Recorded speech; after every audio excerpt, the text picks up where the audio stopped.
Hello and welcome student. Today we will study the next lecture of this lecture series, chemistry chapter solution. This is the second chapter of the class 12 in which we have already discussed all the concepts related to this chapter, and here in this lecture we will solve some numerical related to the solution. Very easy questions are asked continuously in our board examination. So topics which we have covered in this chapters are once we again revise some numerical problem. Numerical में हम लोगों ने क्या क्या पढ़ा था? Molarity, normality, mole fraction, formality. All these topics we have discussed in the numerical problem. Then we have in the next topic, that is part B, जिसको हम लोगों ने एक प्रोफाइल में डिवाइड कर लिया था. पार्ट बी जिसमें हमने पढ़ा था सारे कंपोनेंट. वोलेटाइल में हमने क्या पढ़ा था? Raoult's law. इसके अंदर पढ़ा आइडियल, नॉन आइडियल में डेविएशन में पॉजिटिव, नेगेटिव. उसके बाद हमने पढ़ा पार्ट सी के अंदर हम लोगों ने पढ़ा नॉन वॉलेटाइल. क्या पढ़ा? Non volatile. और नॉन वॉलेटाइल के अंदर हमने क्या पढ़ा? कॉलिगेटिव प्रॉपर्टी में हमने क्या क्या पढ़ा? कॉलिगेटिव प्रॉपर्टी में elevation in boiling point, depression in freezing point, relative lowering of vapour pressure और ऑस्मोटिक प्रेशर. तो हम लोगों को इन्हीं चार टॉपिक्स के ऊपर इनमें हमारे न्यूमेरिकल क्वेश्चंस आते हैं और इनको ही हमको सॉल्व करना है. यहाँ पे बहुत इजी क्वेश्चन. और कॉलिगेटिव प्रॉपर्टी का ही पार्ट अगर हम C2 ले लें तो उसे हमने पढ़ा वेंट ऑफ फैक्टर, जिसको आज हम यहाँ पर पढ़ चुके हैं. इसका यूज करके आज हम यहाँ पे न्यूमेरिकल्स को सॉल्व करेंगे.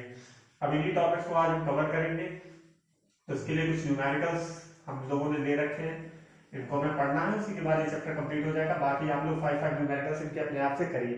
तो पहला क्वेश्चन है 6 gram of NH2CO NH2. 6 gram of NH2CO NH2. ये क्या है? यूरिया. तो इसका मॉलिक्यूलर वेट कितना होता है? 60. इसका मॉलिक्यूलर वेट कितना होता है?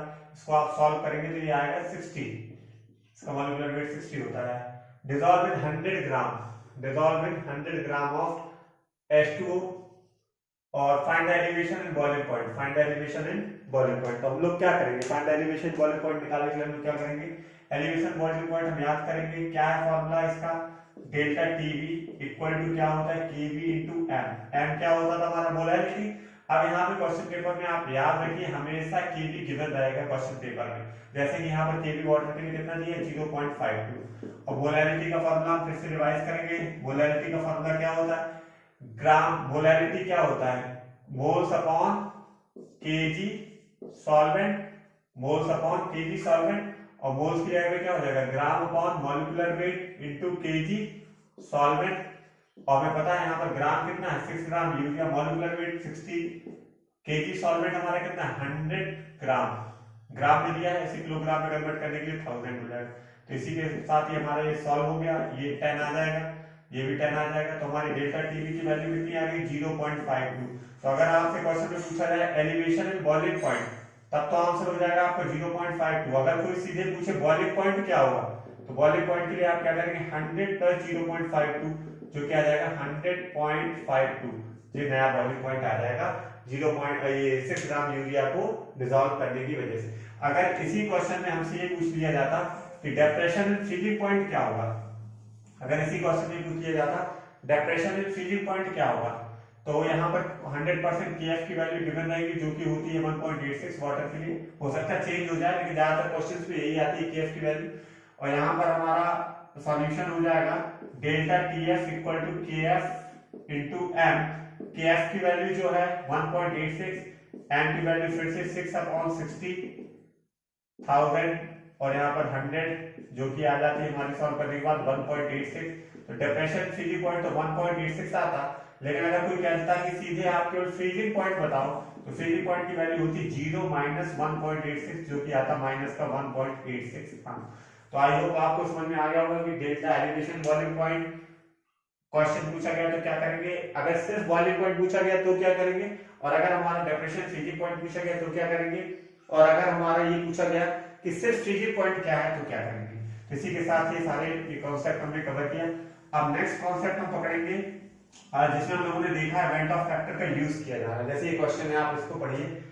5.8 gram of NaCl in 100 gram H2. If NaCl is 100% ionized, find elevation in boiling point. तो यहाँ पे सिंपल सी बात है, delta TB equal to KB into M तो होता ही है। अब यहाँ पर आयनाइज जैसी बात हो गई है, आयनाइज जैसी बात हो गई, इसका मतलब सिंपल सी बात है कि यहाँ वेक्टर फैक्टर का यूज होगा करेक्शन फैक्टर का, क्यों आयनाइज हो रहा है। तो यहाँ पर क्या हो जाएगा आई, यहाँ पे क्या आ जाएगा आई। अब आई एसोसिएशन हम याद करिए, I association, I association, I association का फॉर्मूला क्या होता था 1 minus alpha plus N alpha, और ये क्या होता था 1 minus alpha plus alpha by N. अब क्योंकि NaCl है तो n की वैल्यू क्या हो जाएगी 2, क्योंकि इसमें दो आयंस हैं।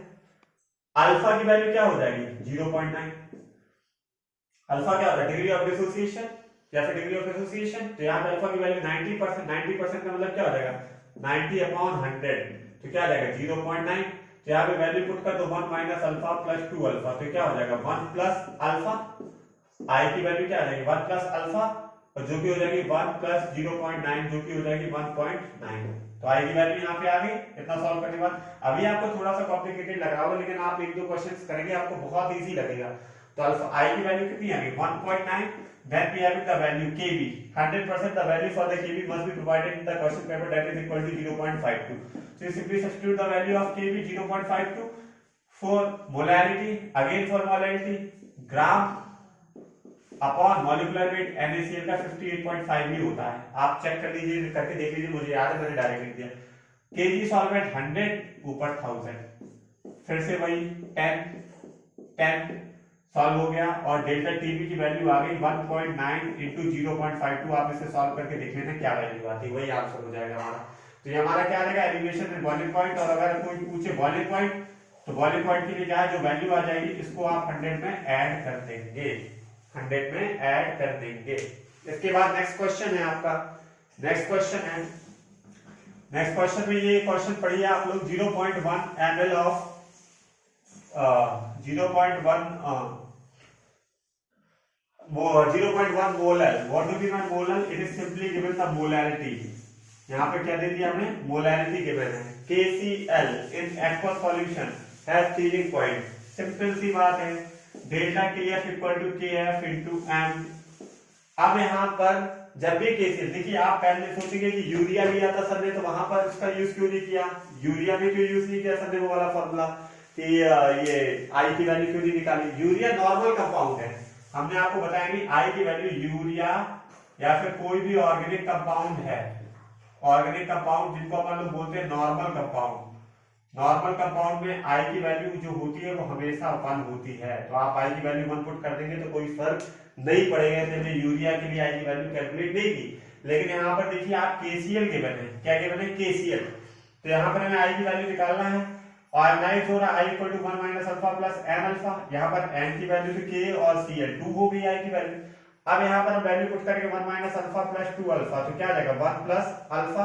अब आप कहेंगे अल्फा की वैल्यू क्या होगी, क्योंकि अल्फा तो गिवन नहीं है कितना आयोनाइज्ड है, तो जब भी आयोनाइज्ड की बात नहीं की गई होगी तो वहां पर हम लोग अल्फा को 100% मान लेते हैं, तो अल्फा की वैल्यू क्या आ जाती है 1। तो यहाँ पर क्या हो जाएगा 1 प्लस 1 कितना आ जाएगा 2। यहाँ पर i की वैल्यू कितनी आ गई 2। जब भी आप अगर यहाँ पे 80% आयोनाइज्ड गिवन होता तो 1 प्लस 0.8 होता, 90% आयोनाइज्ड होता तो 1 प्लस 0.9 होता, बट यहाँ पर कुछ नहीं गिवन है तो हम लोग आयोनाइज्ड को कितना मानेंगे 100%। तो यहाँ पर i की वैल्यू पुट करना है, i की वैल्यू क्या हो जाएगी 2, और यहाँ पर kb की वैल्यू क्या हो जाएगी गिवन रहेगा, यहाँ पर kb हमने दिया थी क्वेश्चन पेपर में, kb की वैल्यू 0.52 होगी, 0.52 ज्यादातर ली जाती है। मोलैरिटी सीधी सीधी गिवन है 0.1, आप इसको सॉल्व करेंगे डेल्टा TF की आपको वैल्यू मिल जाएगी, और फ्रीजिंग पॉइंट निकालने के लिए आप 0 माइनस जो आंसर आएगा उसे कर देंगे, ये आपका आंसर हो जाएगा। क्लियर, कोई डाउट किसी को यहाँ तक? आपको कोई भी डाउट हो आप इसको कमेंट सेक्शन में डाल दीजिए, और ज्यादा से ज्यादा आप चैनल को सब्सक्राइब करिए, लाइक करिए, क्योंकि यहाँ पर हो सकता है resources are limited, because we have just sudden ideas, I have certain ideas that are right in our mind, and we will create a YouTube channel for helping the students during the lockdown period। But अगर आप हमें motivate करेंगे subscribe और like के माध्यम से, तो हम इस तरीके की वीडियोस और भी बनाते रहेंगे। हो सकता है आपको यहाँ पे क्वालिटी कंटेंट और वो सब चीज नहीं है, लेकिन अगर quality in the sense of content आपको मिलेगा, वीडियो क्वालिटी उसकी वो हो सकता है वहां पे थोड़ा सा लैग करे, और यहाँ पर आप पढ़ेंगे तो आपको ये पता चलेगा कि हाउ टू स्टडी, जो सबसे बेसिक क्वेश्चन है, and what to study specially for the ISC board. आप इन क्वेश्चंस को जान लेंगे कि आपको क्या पढ़ना है और कैसे पढ़ना है। आपको इन क्वेश्चन को, इन सवालों के आपको जवाब मिल जाएंगे इन वीडियो लेक्चर्स को देखने के बाद। और जो कि सॉल्यूशन एक ऐसा चैप्टर है जिसको जनरली टीचर्स 7 से 8 दिन लगा देते हैं पढ़ाने में। आप देखेंगे अगर आप पढ़ेंगे तो यहाँ पर विद इन 1 आवर्स आप सारे कंसेप्ट कंप्लीट कर लेंगे, और आप 1 घंटे और देंगे तो विद इन 2 आवर्स आप आराम से इसकी न्यूमेरिकल भी कर सकते हैं। और सबसे ज्यादा ये हेल्प करेगा आपके एग्जामिनेशन डे के दिन, कि उस टाइम आपको रात में अगर मान लो कोई कंसेप्ट रिवाइज करना है तो आप कैसे करेंगे। इसीलिए ज्यादा से ज्यादा लाइक और सब्सक्राइब करिए, जिससे मैं मोटिवेट होता रहूं इस तरीके की वीडियो बनाने के लिए, अगर आपको पसंद आ रही है तो। Now our next topic is, एक और क्वेश्चन मैंने लिया है, ये जनरली बोर्ड में तो कभी नहीं आता। अच्छा, यहाँ पर ऐसे भी क्वेश्चन पूछ सकता था कि यहाँ पर कुछ ना देता, केसीएल वगैरह कुछ नहीं आना, इसकी बात नहीं की, सीधे सीधे आई पूछ लेता। सीधे सीधे यहाँ पर ऐसा भी हो सकता था, फिर भी पॉइंट की जगह आई पूछ लेता। तो आप आई की जगह पे ऐसे करके, और यहाँ पर गिवन रहता है कि डिप्रेशन एंड चेंजिंग पॉइंट क्या है, तो आप लोग क्या करते हैं, आई को सब्जेक्ट ऑफ द फार्मूला बना लेते, तो आई क्या हो जाता है, delta TF upon KF into N. आप बुक में बिल्कुल भी कंफ्यूज मत होना, इस फार्मूले को वो लोग खोल के लिख देते हैं, इसका पूरा फार्मूला ग्राम upon molecular weight KG solvent, तो कठिन सा फार्मूला लगता है, या फिर इसको अलग तरीके से लिखते हैं बुक में। लास्ट ईयर भी आपके सीनियर्स कई बार प्रॉब्लम में आए, तो मुझे लगा कि ये सर ये देखिए बुक में कुछ और फार्मूला, कुछ नहीं है। आप बेसिक जितना मैंने आपको बताया आप इसको फॉलो करिए, आपका एक भी क्वेश्चन गलत नहीं होगा। और अगर आपको किसी क्वेश्चन का आंसर नहीं आ रहा है, कमेंट बॉक्स में डालिए उस क्वेश्चन को, मैं इसको इसी फॉर्मूले से सॉल्व करके दिखाऊंगा। अब लास्ट क्वेश्चन है आज के वीडियो लेक्चर का जो मुझे लेना है, एक relative lowering of vapour pressure का है। वो क्वेश्चन मैं देख नहीं पाया क्योंकि बुक अवेलेबल नहीं है मेरे पास, आप डालिएगा आपको सॉल्व करके दिया जाएगा। क्वेश्चन दिया है, ये आईआईटी में आया हुआ क्वेश्चन है, ये जनरली बोर्ड में कभी नहीं आया, 10 ईयर में खोल के देख लेना, किसी साल में भी आईआईएससी बोर्ड में नहीं आया, आईआईटी में आया हुआ क्वेश्चन है। मैं आपको यहाँ पर आईआईटी की कोचिंग नहीं दे रहा हूँ, लेकिन मैं आपको बताना चाह रहा हूँ कि अगर आपके कंसेप्ट क्लियर है तो आप किस तरीके से इस टाइप के क्वेश्चंस को कर सकते हैं। यहाँ पे गिवन है 200 प्लस 40 XA। अब अपन को पता है PS इक्वल टू क्या होता है, P not A XA plus P not B XB। बस सिंपल सा लॉजिक लगाना है, आपका ये आंसर आ जाएगा। यहाँ पे P नॉट B XB की जगह आप चाहें तो 1 माइनस XA लिख सकते हैं, और आप यहाँ चाहें तो P not A XA plus P not B minus P not B XA। अगर आप यहाँ पर XA को कॉमन ले लें तो यहाँ पर क्या आ जाएगा, P not A minus P not B plus P not B। अब ये इक्वेशन 2 आ गई, इक्वेशन 1 है, आप इसे कंपेयर करें। On comparing equation 1 and equation 2, हम अगर कंपेयर करेंगे तो हमें यहाँ ये पता चल गया कि P नॉट B की वैल्यू है 200 और P not A minus P not B की वैल्यू है 40। तो हमें पता चला P नॉट A की वैल्यू है 40 प्लस 200 जो कि आ गया 240, और आप इसे आराम से टिक कर देंगे। तो इस तरीके के क्वेश्चन जेईई मेंस में आते रहते हैं। सॉरी, आईआईटी एडवांस थी, उस टाइम पे AIEEE होता था, और इसको आज की डेट में जेईई मेंस बोलते हैं। तो आप अगर फिजिकल केमिस्ट्री को ढंग से पढ़ेंगे तो आप जेईई मेंस के सारे क्वेश्चंस कर सकते हैं। आपको एनसीईआरटी फॉलो करनी पड़ेगी कॉम्पिटिटिव पॉइंट ऑफ व्यू के लिए, फिजिकल केमिस्ट्री के लिए स्पेशली। तो आप इसी that's all for the today lecture. In next lecture we will start the next topic, that is solid state.